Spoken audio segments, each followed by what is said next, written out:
На территории Усинского района введен режим чрезвычайной ситуации. На место разлива нефти сегодня утром вылетела оперативная группа, в состав которой вошли представители надзорных и природоохранных органов Республики Коми и НАО. Напомним, ЧП произошло накануне. Вечером 11 мая было получено сообщение об обнаружении радужной пленки на поверхности реки Колва в районе 4-го моста в Усинском районе. На место выехала оперативная группа для проверки информации и оценки обстановки. Все подтвердилось. Об этом руководитель муниципалитета оперативно доложил главе республики. Владимир Уйба взял ситуацию на личный контроль. В настоящее время аварийно-спасательное формирование «Природа» приступило к локализации.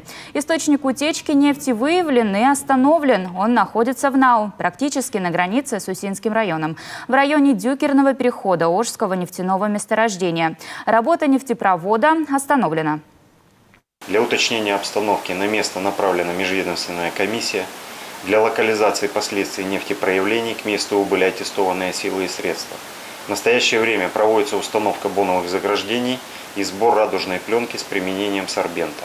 Мониторинг обстановки проводится с применением авиационной техники. Силы и средства Усинского муниципального звена приведены в режим чрезвычайной ситуации. Прокуратура Усинска тем временем организовала проверку в связи с нефтеразливом. По ее итогам будет дана оценка соблюдения законодательства об охране окружающей природной среды, а также о ликвидации последствий чрезвычайной ситуации. После будут приняты меры прокурорского реагирования.